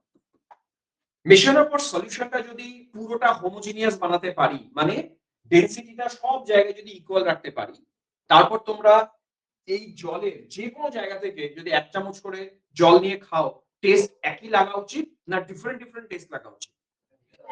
একই লাগা উচিত। যদি চিনিটা ভালো করে মেশানো যায়, উপর থেকে নাও, নিচ থেকে নাও, মাঝখান থেকে নাও, জল যেখান থেকেই নেবে টেস্ট একই রকম লাগবে। আমরা ওই জন্য এই প্রপার্টিটার নাম হচ্ছে ডেনসিটি। ডেনসিটিকে বলবো ইন্টেনসিভ, ও মাসের উপর নির্ভর করছে না। বেসিক্যালি ছাত্রদের মাথায় এরকম আসে ডেনসিটি ফর্মুলা m/v না, তো মাস দেখাচ্ছে ঠিকই কিন্তু ডেনসিটি কিন্তু মাসের উপর ডিপেন্ড করবে না। কারণটা ম্যাথমেটিক্যালি আমি একটু পরে বলবো। মানে ইন্টেনসিভ প্রপার্টি মানে তারাই যারা মাসের উপর নির্ভর করে না। যেমন ধরো এই ঘরের মধ্যে আমরা বসে আছি, তো এই ঘরে আমি এখানে থাকি, চাই ওখানে থাকি, চাই ওখানে থাকি, আমি টেম্পারেচার সেম ফিল করবো না আলাদা ফিল করবো? সেম। টেম্পারেচারও মাস ইন্ডিপেন্ডেন্ট, মাসের উপর ডিপেন্ড করে না। প্রেসার, আমি এখানে দাঁড়াই, যে প্রেসার আমি ফিল করব, তোমরা সবাই একই প্রেসার ফিল করছো। প্রেসার মাস ইন্ডিপেন্ডেন্ট। তো যারাই মাস ইন্ডিপেন্ডেন্ট, এখানে আমি কতগুলো एग्जांपल লিখে রেখেছি, এরা সবাই ইন্টেনসিভ প্রপার্টির एग्जांपल। পরীক্ষায় খুব ছোট ছোট প্রশ্ন আসে, দু তিনটে एग्जांपल দিয়ে বলবে বলো দেখি কারা ইন্টেনসিভ আর কারা এক্সটেনসিভ। এক্সটেনসিভ আমি একটু পরে যাই, তোমরা ইন্টেনসিভ গুলোকে আগে মুখস্থ করো। চলো 1 মিনিট টাইম দিলাম, মুখস্থ করো ইন্টেনসিভ কারা কারা। ফটাফট দুই একটা নাম নতুন লাগতে পারে। ভিসকোসিটি, ভিসকোসিটি হচ্ছে সান্দ্রতা। রিফ্র্যাক্টিভ ইনডেক্সের বাংলা কি গো? প্রতিসারাঙ্ক। ফিজিক্সে এগুলো সব আছে, দেখবে প্রতিসারাঙ্ক আছে না, এগুলো সবই ইন্টেন্সিভ। আর এক্সটেন্সিভ কারা? যারা দেখো লিখেছি মাস ডিপেন্ডেন্ট, যারা মাসের উপর নির্ভর করে। কারা মাসের উপর নির্ভর করে বুঝি। ধরো আমি কাউকে বললাম ভলিউম, আয়তনের কথা বলি। আচ্ছা, যদি বেশি বেশি পদার্থ নিই তার আয়তন কি হবে? কাউকে হয়তো 1 লিটার জল দিলাম, কাউকে হয়তো 5 লিটার জল দিলাম, তো 5 লিটার জল বেশি জায়গা দখল করবে না, তার মানে মাসের উপর নির্ভর করে। তারপর ধরো এনার্জি, একটা ছোট্ট পাথর কারো মাথায় বাড়ি মারলাম, একটা বড় পাথর দিয়ে বাড়ি মারলাম, ব্যথা সেম পাবো না। তার মানে মাসের উপর নির্ভর করে, এনার্জি মাসের উপর নির্ভর করে। তো যারাই মাসের উপর নির্ভর করে, এখানে সবগুলো জিনিস লেখা আছে। এই যে ইউ অলরেডি আগে বলেছিলাম, এনার্জি না, এনার্জি এটা ভলিউম, কাইনেটিক এনার্জি, এল মানে লেন্থ, দৈর্ঘ্য মাসের উপর নির্ভর করে। এইচ মানে এনথালপি, এটা একরকম এনার্জি, এনট্রপি একরকম এনার্জি। তোমরা সরাসরি এনার্জি রিলেটেড যাই পাবে তারা সবাই মাসের উপর নির্ভর করবে, তারা সবাই হবে এক্সটেন্সিভ। তাহলে সামারি করো, এক্সটেন্সিভ কারা, ইন্টেনসিভ কারা? যারা ভরের উপর নির্ভর করে তারা এক্সটেন্সিভ, যারা ভরের উপর নির্ভর করে না তারা ইন্টেনসিভ। উদাহরণ পাওয়া যাবে না? আরেকটা মজার ব্যাপার বলি, ধরো আমি একটু আগে তোমাদের ডেনসিটির একটা ফর্মুলা বললাম, m/v না? বলো তো m itself এক্সটেন্সিভ না ইন্টেনসিভ? মাস এক্সটেন্সিভ, আয়তন কি? মজার ব্যাপার, যখন দুটো এক্সটেন্সিভ এর অনুপাত হবে তখন সে আবার ইন্টেনসিভ হয়ে যাবে। আমি ওটা নোট দিয়ে এখানে লিখেছি, দেখো নোট দিয়ে কি লিখেছি, ratio of two extensive is intensive. দুটো এক্সটেন্সিভ এর অনুপাত ইন্টেনসিভ হবে, মাথায় হচ্ছে। ওই জন্য দেখবে মাস বাই ভলিউম, এটা দুটো এক্সটেন্সিভ এর অনুপাত, তাই ডেনসিটি ইন্টেনসিভ।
রিদম নষ্ট কোথায় ছিল? রেশিও হবে অলওয়েজ কি ইন্টেন্সিটি। আরেকটা মজার ব্যাপার, ধরো কাউকে প্রশ্ন করলাম জি, জি মানে কি জিনিস? মুক্ত শক্তি। বলতো এটা এক্সটেন্সিভ না ইন্টেন্সিভ? হ্যাঁ, শক্তি কি না? হ্যাঁ, এক্সটেন্সিভ। বলেছে না শক্তি মানে এক্সটেন্সিভ, যে কোনো শক্তি এক্সটেন্সিভ। জি এনার্জি, এক্সটেন্সিভ প্রপার্টি। যদি বলি এইচ এস ইউ সব কি? সব এক্সটেন্সিভ এনার্জি না। এবার মজার ব্যাপার, কাউকে যদি বলি জি পার মোল, শুধু বললাম ফ্রি এনার্জি এক্সটেন্সিভ, কিন্তু ফ্রি এনার্জি পার মোল ইন্টেন্সিভ। কেন বলতো ইন্টেন্সিভ হয়ে গেল? রেশিও হয়ে গেল।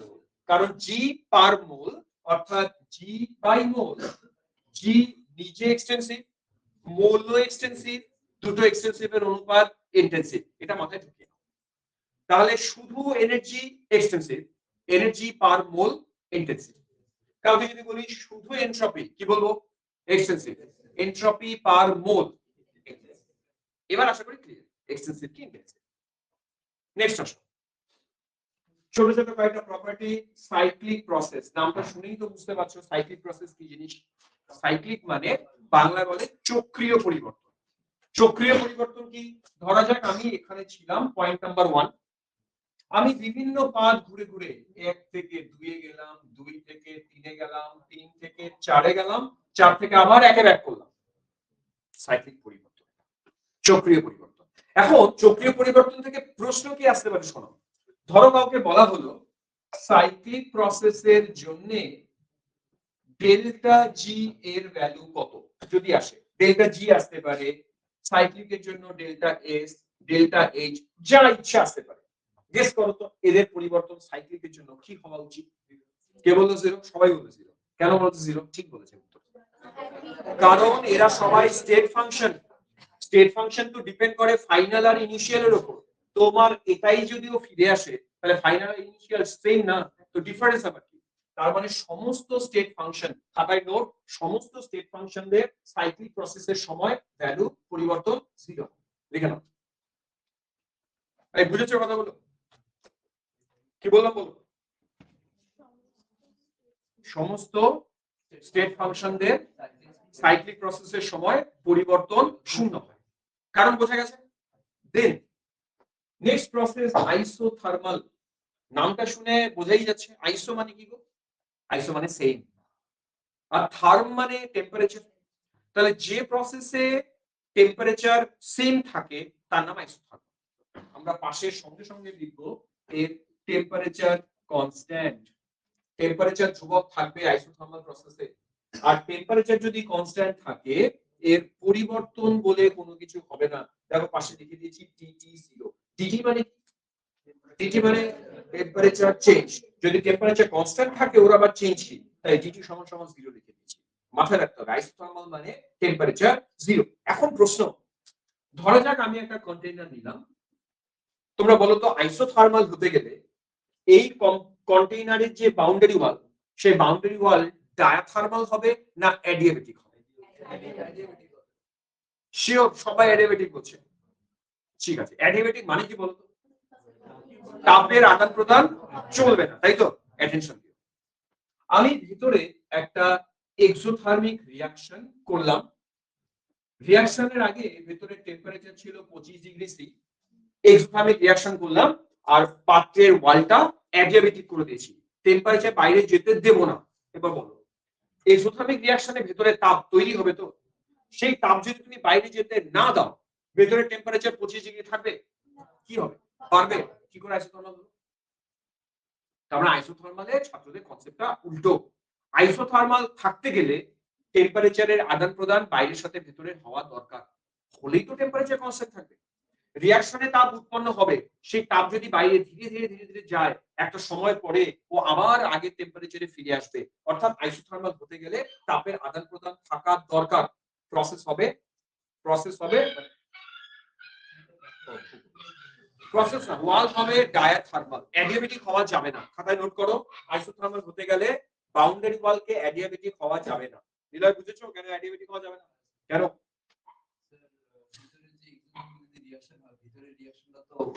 প্রথমের থেকে আরো বেশি তুলনায় বেড়ে যাবে। হ্যাঁ, তো সেই রিঅ্যাকশন তো বাইরে মানে সেই তাপটা তো বাইরে বেরোতে পারবে না। তো ওটা যদি অ্যান্টিবায়োটিকের জায়গায় ডায়াথার্মাল হয় তাহলে বাইরে তাপটা বাইরে যেতে পারবে, ধীরে ধীরে ধীরে ও আবার আগের টেম্পারেচার মেইনটেইন করবে, প্রসেস আইসোথার্মাল হবে।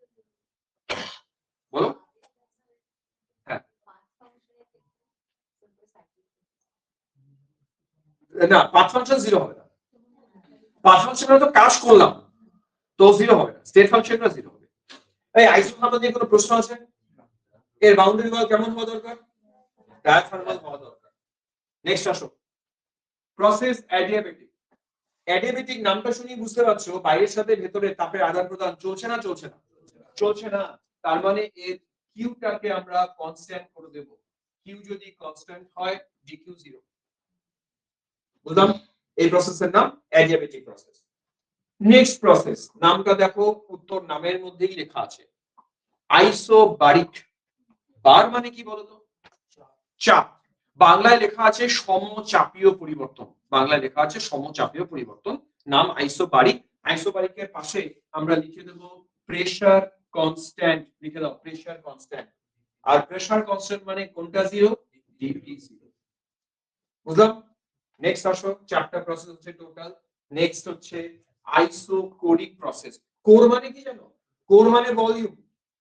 সম আয়তনীয় প্রসেস যেখানে ভলিউম কনস্ট্যান্ট, আমরা ভি কে কনস্ট্যান্ট রাখলাম আর ডিভি সমান সমান 0। তাহলে বলো প্রসেস কয় রকম শিখলাম? 4 রকম। কি কি? সাইক্লিক, তারপর আইসোথার্মাল, অ্যাডিয়াবেটিক, আইসোবারিক, আইসোকোরিক। মনে থাকবে? হ্যাঁ, এবার মজা করো। আমি একটা গ্রাফ দিয়েছি তোমাদেরকে। গ্রাফ এরকম প্রশ্ন আসে, গ্রাফ দিয়ে প্রসেস ব্যাখ্যা করতে হবে, অ্যাডিশন দিয়ে। তোমরা প্রথমে 1 নম্বর গ্রাফটার দিকে তাকাও। আমি এই অক্ষ বরাবর ভি প্লট করেছি, এইদিকে পি প্লট করেছি। গ্রাফটা যদি ভি অক্ষ বরাবর এরকম সমান্তরাল যায়, বলতো কার মান কনস্ট্যান্ট আছে? চাপ। কারণ চাপ তো উপরের দিকে, প্যারালাল গেছে মানে চাপ কনস্ট্যান্ট। আয়তন শুধু বেড়েছে, চাপ কনস্ট্যান্ট হলে কি নাম বলে? আইসোবারিক। আমি লিখেছি সমপ্রেষ প্রক্রিয়া। বাংলা একটু ঝামেলা, সমচাপীয় বলে, সমপ্রেষ বলে। প্রেস মানে চাপ না, ওই জন্য আইসোবারিক প্রসেস। গ্রাফ নাম্বার 4 এ আসবো, 2 দিনে ঝামেলা আছে, 2 দিন পরে আসবো। Graph number 4 isochoric. কি করে বুঝলাম আইসোকোরিক? এইটা কোন অক্ষ বরাবর এসছে? সমান্তরাল আছে পি অক্ষ বরাবর, তার মানে আয়তন কনস্ট্যান্ট আছে। আয়তন কনস্ট্যান্ট মানে সম আয়তনী। এখন প্রবলেম গ্রাফ নাম্বার 2 আর গ্রাফ নাম্বার 3, যেটা আজকে পুরো ক্লিয়ার করতে পারবো না, আমরা নেক্সট দিন ক্লিয়ার করে দেব। একটুখানি বলে রাখি, তোমরা ছোটবেলায় পিভি ইকুয়ালস টু কনস্ট্যান্ট পড়েছো কিনা? পড়েছো? এটা এটা যখন এটা বয়স ল না, বয়স লর সময় বলো তো কোনটা কনস্ট্যান্ট থাকতো? টেম্পারেচার। তার মানে বয়স লর সময় টেম্পারেচার কনস্ট্যান্ট থাকতো। টেম্পারেচার কনস্ট্যান্ট মানে কোন প্রসেস? আইসোথার্মাল। আইসোথার্মাল প্রসেসের জন্য আমি লিখি আরেকবার, আইসোথার্মাল প্রসেসের জন্য পিভি ইকুয়ালস টু কনস্ট্যান্ট না। এবার আমরা যদি এর ডেরিভেটিভ করি, ডেরিভেটিভ মানে পার্শিয়াল ডেরিভেটিভ, আমি একটু লিখে দিচ্ছি কিভাবে করে। পি কে কনস্ট্যান্ট রেখে ভি এর চেঞ্জ, তার মানে এটাকে লেখা হবে পিডিভি। মাথায় ঢোকাও, পি কে কনস্ট্যান্ট রেখে ভি এর চেঞ্জ পিডিভি, প্লাস এবার উল্টোটা, ভি কে কনস্ট্যান্ট রেখে পি এর চেঞ্জ কি বলবো? ভিডিপি ইকুয়ালস টু 0 না। কেন 0 লিখলাম জানো? কারণ কনস্ট্যান্টের পরিবর্তন হয় না, ওই জন্য 0 লিখেছি। ক্লিয়ার? এখান থেকে আমি যদি কাউকে বলি ডিপি বাই ডিভি বের করে দেখাও, তাহলে ডিপি বাই ডিভি আমরা নিশ্চয়ই বের করতে পারবো। আমরা এটাকে ডানে নিয়ে যাই, ডানে নিয়ে গিয়ে ডিপি বাই ডিভি যদি করি কত আসবে ভ্যালুটা? মাইনাস পি বাই ভি, ঠিক না? এবারে তোমরা যদি দেখো সামনে নেগেটিভ আছে, ডিপি বাই ডিভি এর স্লোপ হবে নেগেটিভ। নেগেটিভ স্লোপ জন্য গ্রাফটা নিচের দিকে নেমেছে। তাহলে গ্রাফ কেন নিচের দিকে নেমেছে তার ব্যাখ্যা এখানে আছে। এখানকার স্লোপ হচ্ছে -1, তার মানে গ্রাফটা এমন ভাবে নামবে যাতে মোটামুটি স্লোপটা -1, tan এর -1 মানে 45, তো 45 এর মতো স্লোপটা হওয়া উচিত, সেটা গ্রাফ থেকে বোঝা যায়। এই গ্রাফটা কার জন্য, কোন প্রসেসের জন্য? আইসোথার্মাল। আমরা নেক্সট ক্লাসে সেম ইকুয়েশন ডিরাইভ করব আইসোথার্মালের জন্য না, অ্যাডিয়াবেটিকের জন্য। ক্লিয়ার? কার জন্য করব নেক্সট দিন? অ্যাডিয়াবেটিক। যদি অ্যাডিয়াবেটিকের জন্য আজকে ফর্মুলাটা লিখবো, পরদিন ডিরাইভ করব। অ্যাডিয়াবেটিকের জন্য ফর্মুলাটা এরকম হয়, P V to the power gamma equals to constant, ওখানে অ্যাডিশনাল টার্ম গামা আসে। গামা কি জিনিস সব এক্সপ্লেইন করব নেক্সট ক্লাসে। এবার গামার ভ্যালু সবসময় 1 এর বেশি হয়, হ্যাঁ, পরের দিন বলবো। এবার এর জন্যও যদি আমরা ডেরিভেটিভ করে ডিপি বাই ডিভি বের করি কি আসবে একবারে বলি। এর জন্য যদি আমরা ডিপি বাই ডিভি বের করি minus gamma P by V আসবে, একটা সামনে মাইনাস গামা টার্ম থাকবে। এবার ভাবো আগের বার স্লোপ কত ছিল? শুধু 1। এখানে -1 ইনটু গামা, গামার মান 1 এর চেয়ে বেশি, তার মানে স্লোপটা 1 এর চেয়ে বেশি। 1 এর চেয়ে বেশি স্লোপ হলে আরো স্টিপ হবে গ্রাফ। বুঝলাম কিছু? 1 এর জন্য ধরো 45 করে আসছে, 1 এর চেয়ে বেশি হলে গ্রাফটা আরো স্টিপ, তার মানে 2 আর 3 এর মধ্যে যেটা বেশি স্টিপ সেটা হবে অ্যাডিয়াবেটিক, যেটা কম স্টিপ সেটা হবে আইসোথার্মাল। মাথায় ঢুকছে? তোমরা যখনই এরকম, এটা কিন্তু খুব ইম্পর্টেন্ট, দুটো গ্রাফ দিয়ে দেয়, আমি তো কত দেখেছি এরকম ভাবে দুটো গ্রাফ দিয়ে জিজ্ঞেস করবে কোনটা আইসোথার্মাল কোনটা অ্যাডিয়াবেটিক, তাহলে বুঝি, মানে যদি নাও বুঝি যেটা বেশি স্টিপ সেটা অ্যাডিয়াবেটিক, যেটা কম স্টিপ সেটা আইসোথার্মাল। মাথায় ঢুকছে? আমি কিন্তু ব্যাখ্যাও করে দিলাম, যদি পরীক্ষা বলে ব্যাখ্যা করো যে এটা কেন আইসোথার্মাল এটা কেন অ্যাডিয়াবেটিক, সেটা এই দুটো ডেরিভেটিভ দিয়ে তার ব্যাখ্যা করা সম্ভব। আমি জানি না মাথায় ঢুকছে না, মাত্র বুঝতে গেছে সবাই। দাঁড়াও বেশ সবাই বলো, কোন গ্রাফ বেশি স্টিপ, আইসোথার্মাল না অ্যাডিয়াবেটিক? যদি বলে কেন, গামা আছে, তখন তুমি বলবে ডিপি বাই ডিভি, বলবে আইসোথার্মালের জন্য ডিপি বাই ডিভি সমান সমান মাইনাস পি বাই ভি, স্লোপটা হচ্ছে -1। অ্যাডিয়াবেটিকের জন্য কি কেস? -1 into gamma P by V, তুমি বলবে স্লোপের মান গামার মান 1 এর বেশি, তাহলে স্লোপটা বেশি নেগেটিভ, তাই গ্রাফটা হবে বেশি স্টিপ। ছেড়ে দিলাম। নেক্সট আরো কিছু কিছু প্রসেস, এবারে চলে আসি ভীষণ ইম্পর্টেন্ট প্রসেস, রিভার্সিবল প্রসেস। আজকে একটু 5 মিনিট এক্সট্রা নেব, হ্যাঁ আমাকে একটু মেকে, মানে বাসে তুলতে গিয়ে আমার 5 মিনিট সময় চলে গেছে, 5 মিনিট এক্সট্রা করো। রিভার্স নামটা কোথায় অ্যাপ্লিকেবল হয়? আমরা ইকুইলিব্রিয়াম পড়েছিলাম, মনে আছে? ইকুইলিব্রিয়ামের সময় আমি যদি এইরকম সিম্বল দিতাম, এর মিনিংটা কি? রিভার্সিবল। রিভার্সিবল এর বাংলা হচ্ছে উভমুখী, তার মানে যে রিঅ্যাকশন দুদিকেই যেতে পারে তারা রিভার্সিবল রিঅ্যাকশন। আমরা কিন্তু এখানে রিঅ্যাকশন করছি না, আমরা করছি প্রসেস। তাহলে রিভার্সিবল প্রসেসের সংজ্ঞা কি? যে প্রসেস দুদিকেই হতে পারে, ফরওয়ার্ডও যেতে পারে ব্যাকওয়ার্ডও যেতে পারে। এখন প্রসেসের আমি ব্যাখ্যা করি, রিঅ্যাকশন আলাদা প্রসেস আলাদা, একটা সুন্দর এক্সাম্পল দিয়ে তোমাদের বোঝাবো রিভার্সিবল প্রসেস কি জিনিস। একটা সিলিন্ডার নিলাম, সিলিন্ডারের মধ্যে তোমরা বয়েলস ল ক্লাস 10 এ না 9 এ পড়েছো, সেখানে এরকম বলা ছিল একটা সিলিন্ডারের উপরে ঘর্ষণবিহীন পিস্টন রাখা, ফ্রিকশনলেস পিস্টন আইডিয়ালি। বয়েলস ল পড়েছিলে না? ওখানে এরকম ছিল না ঘর্ষণবিহীন কোন পিস্টন রাখা ছিল, বয়েলস ল প্রমাণিত ছিল। আমি জানি না তোমরা কত ডিটেইলসে পড়াশোনা করেছো তখন, ছাত্রদের শুধু পিভি ইকুয়ালস টু আর টি ওইসব পড়ে ছেড়ে দেয়। ডিটেইলস পড়েছিলে কি করে আসে বয়েলস ল? কে কে পড়েছিলে ডিটেইলসে বয়েলস ল ডেরিভেটিভ, মানে ডেরিভেটিভ মানে ডেরিভেশন কি করে আসে বয়েলস ল, কে কে পড়েছিলে হাত তোলো তো। স্যার একজন হাত তুলে বলছে সে বয়েলস ল ডেরিভেশন করেছে। আচ্ছা মনে নেই, ঠিক আছে, একটু তো আইডিয়া আছে, বাকিদের ছিল না। না ডেরিভেশন না, বয়েলস ল আসে কোত্থেকে ছিল, ওটাই বলছি বয়েলস লটা কোত্থেকে আসে, কিভাবে আসে। যাই হোক টাকা অ্যাটেনশন দাও, আমি কি বলছি আরেকবার বলি। একটা সিলিন্ডার নিলাম, তার ভেতরে গ্যাস রাখা, তো গ্যাসের প্রেসার ভলিউম টেম্পারেচার আমি মেনশন করে দিয়েছি। এবার বলো তো এই পিস্টনটা এক জায়গায় ফিক্সড কোন কন্ডিশনে থাকবে? ভেতরে গ্যাস আছে, পিস্টনটা এখানেই থাকবে কোন কন্ডিশনে? যদি বাইরের চাপ ভেতরের চাপ সমান হয়, ঠিক না? বাইরের চাপ যদি কম হয় পিস্টনটা উপরে উঠবে, বাইরের চাপ যদি বেশি হয় পিস্টন নিচে নামবে। এই কনসেপ্ট ক্লিয়ার সবার?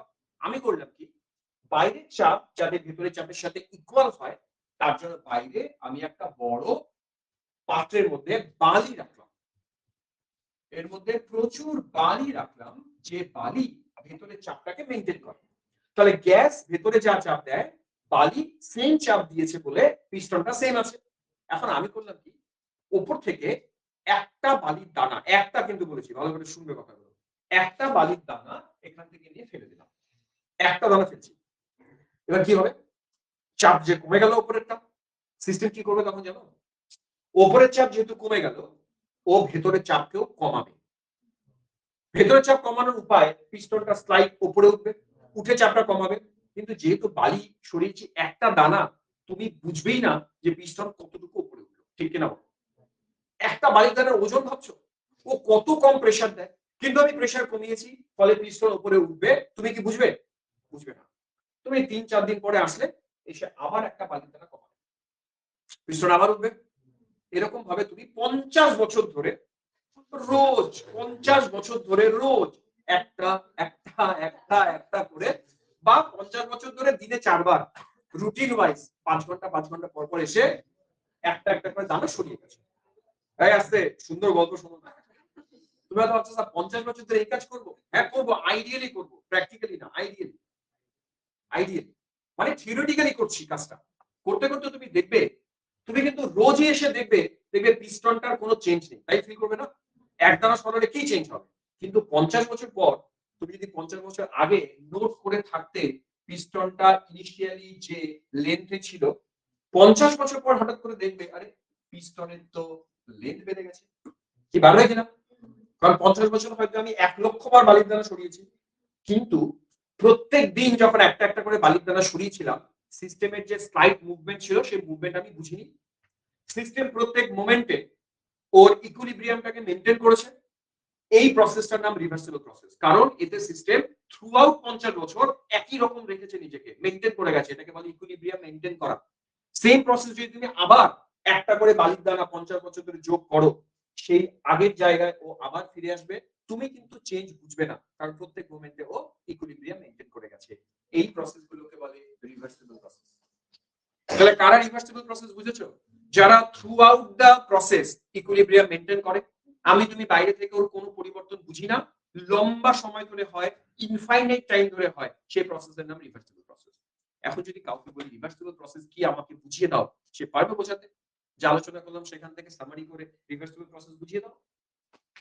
নিলয় মাথা নাড়াচ্ছে, পারবো না পারবো না, পারবো না মাথা নাড়ানোটা। মানে এরকম করছো তো আমি বুঝতে পারছি না, এই মাথা নাড়ানো না পারবো না পারবো। বলো রিভার্সিবল প্রসেস কি জিনিস? যে প্রসেসটা অনেকদিন ধরে চলে, অনেকদিন ধরে চলে এবং যেটার মানে না, বলবো অসংখ্য ধাপে চলে, অসংখ্য ধাপে চলে, এবং আমরা পরিবর্তনটা তৎক্ষণাৎ বুঝতে পারি না, কিন্তু পরিবর্তন হয়। হয় সিস্টেম সব সময় ইকুইলিব্রিয়াম মেইনটেইন করে, যে প্রসেসকে আবার রিভার্সও করা যায়। থ্রু আউট দ্য প্রসেস কি মেইনটেইন হয়? ইকুইলিব্রিয়াম মেইনটেইন হয়। তাহলে রিভার্সিবল প্রসেস বোঝাতে পারলাম। বেস্ট এক্সাম্পল বালির এক্সাম্পল, একদানা বালি সরানো। এবারে কি কি লিখেছি পড়ি। does not occur in nature, বলেছিলাম আইডিয়াল, বলেছিলাম থিওরিটিক্যাল, বলেছি প্র্যাকটিক্যাল। কারণ প্র্যাকটিক্যাল 50 বছর ধরে হয় নাকি একটা একটা করে বালির দানা। বাটি সরিয়ে নেবো, কাজ হয়ে যাবে। Next, extreme slow process. কেন বলছি এক্সট্রিম স্লো প্রসেস? 50 বছর ধরে হয়। টেক ইনফাইনাইট স্টেপস, অসীম সময় লাগবে এই পরিবর্তনগুলো ঘটাতে। মেইনটেইন ইকুইলিব্রিয়াম এট ইচ স্টেপ, প্রত্যেক ধাপে ও সাম্যাবস্থা মেইনটেইন করে করে যাবে। ক্যান বি রিভার্সড, ব্যাক করানো যাবে। Energy change will be opposite. এটা লাস্ট পয়েন্টটা গুরুত্বপূর্ণ পয়েন্ট। এটা কেন এরকম বললাম? ধরা যাক আমি এখান থেকে এখানে যাওয়ার সময় যদি সিস্টেম এনার্জি শোষণ করে, তাহলে এখান থেকে এখানে আসার সময় এনার্জি ও বর্জন করবে। তাই বলেছি energy change will be positive, opposite. তোমরা রিভার্সিবল প্রসেস সম্পর্কে 5টা পয়েন্ট আমাকে বলে শোনাও। আচ্ছা, মজা লাগলো না বাজে লাগলো? ভালো লাগলো, থার্মোডাইনামিক্স মজা লাগছে? আচ্ছা যাই হোক, মোটামুটি লাগছে। পরের দিন আরেকটু বেশি ভালো লাগবে। বলো রিভার্সিবল প্রসেস সম্পর্কে 5টা কথা। হ্যাঁ, অনেক সময় লাগবে, অনেক স্টেপ হবে, প্র্যাকটিক্যালি করা যাবে না, ইকুইলিব্রিয়াম সমস্ত ধাপে ইকুইলিব্রিয়াম মেইনটেইন করে যাবে, আর এটা রিভার্সিবল, আর এনার্জি চেঞ্জেসটা অলওয়েজ অপোজিট হবে।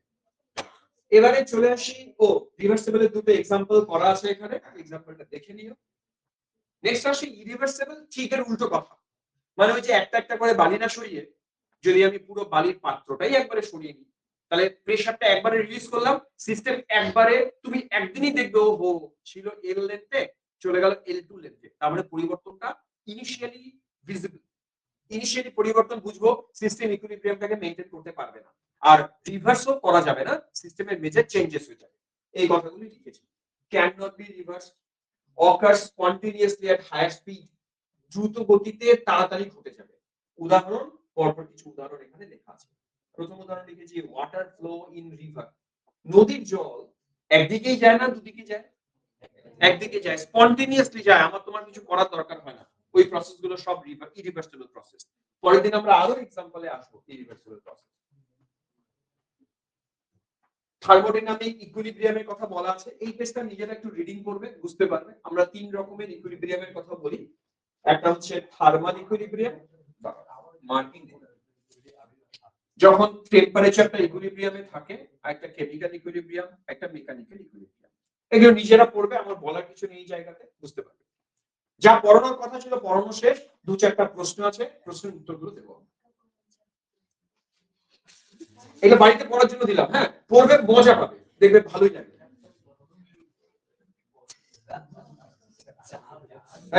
হাসাহাসি পরীক্ষায় আসবে তো প্রশ্ন, হাসাহাসি কেন? আমরা অনেকগুলো এক্সাম্পল দিয়েছি, তার মধ্যে কোনটা মুক্ত, কোনটা রুদ্ধ, কোনটা, আচ্ছা রুদ্ধ মানে কিন্তু ওই যে বদ্ধ, আর নিঃসঙ্গ মানে কোনটা বলো তো? আইসোলেটেড। এটা ওপেন, এটা ক্লোজ, এটা আইসোলেটেড। চলো আসি। এক কাপ গরম চা, ওপেন, পাত্র খোলা না, ওপেন। থার্মোফ্লাস্কের মধ্যে গরম দুধ, থার্মোফ্লাস্ক মানে কি রে? নিলয় হাসে কেন? সায়ন, নিলয় কি বলে? সায়ন মাথা নিচু করে আছে। নিলয়, তুমি পরদিন ভালো করে শোনো, আমি আর একবারের বেশি দুবার কথাটা বলবো না। তুমি পরদিন এইখানেই বসবে, নাহলে পড়া স্টার্ট করবো না। তোমার বন্ধু হয় তখন জোর করে তোমাকে এখানে পাঠাবে। আমি কিন্তু আর পরদিন বলবো না কথাটা, তুমি আসবে আর এখানে এসে চুপ করে বসবে। প্রয়োজনে আমি এখানে একটা চেয়ার দিব, চেয়ারে বসবে চুপচাপ। নেক্সট, রান্নাঘরে সিলিন্ডারে রাখা গ্যাস ছিদ্রপথ দিয়ে বাইরে বেরোচ্ছে, ছিদ্রপথ দিয়ে বাইরে বেরোচ্ছে, গ্যাস বেরোচ্ছে বাইরে, মুক্ত। তো এইভাবে বাকিগুলো আশা করি পড়া যাবে, বাকিগুলো নিজেরা বাড়িতে পড়বে। যদিও টেনশনে আমি উত্তর সব করে দিচ্ছি, এগুলো নিজেরা পড়তে থাকো। বাগানে গাছ মুক্ত, ওভাবে বন্ধ নেই, বাগানে গাছ মুক্ত। আচ্ছা নেক্সট আছে কি দেখো, এখানে এখানে টোটাল 15টা এক্সাম্পল আছে। সেই এক্সাম্পল গুলোর মধ্যে কোনটা ব্যাপ্তি নিরপেক্ষ? ব্যাপ্তি নিরপেক্ষ মানে মাস ইন্ডিপেন্ডেন্ট। মাস ইন্ডিপেন্ডেন্ট মানে কি? ইন্টেনসিভ। এইটার ইংলিশ মানে ইন্টেনসিভ প্রপার্টি। ব্যাপ্তি নির্ভর মানে এটা এক্সটেন্সিভ প্রপার্টি। তার মানে 15টার মধ্যে কোনটা ইন্টেনসিভ, কোনটা এক্সটেন্সিভ বলতে বলছি। পারা উচিত না? এক দুটো জিজ্ঞেস করি, অত টাইম নেই। এই যে দাগ পড়ে গেছে। এনট্রপি কি? এক্সটেন্সিভ। বলেছিলাম এনার্জি যাই পাবো এক্সটেন্সিভ। মুক্ত শক্তি, অন্তঃশক্তি এক্সটেন্সিভ। প্রতিসারাঙ্ক বলেছিলাম আজকে ইন্টেনসিভ। দৈর্ঘ্য এক্সটেন্সিভ। আয়তন এক্সটেন্সিভ। ঘনত্ব যা পড়িয়েছি তার মধ্যে আসছে কিনা প্রশ্ন? আসবে। হ্যাঁ, আর ঘনত্ব ইন্টেনসিভ। তোমরা কি বলছো? ইন্টেনসিভ বলেছো, ও শুনেছো আলাদা। আচ্ছা নেক্সট, কিছু থিওরির জন্য দিয়েছি, বোর্ডে ডেসক্রিপটিভ আসতে পারে। এই যে ডেসক্রিপটিভ প্রশ্ন, তার উত্তর করা আছে, শুধু পড়বো বাড়িতে বসে বসে। এটাও পরীক্ষায় বোর্ডের জন্য। এটা সমস্ত আর রুদ্ধতাপের মধ্যে পার্থক্য।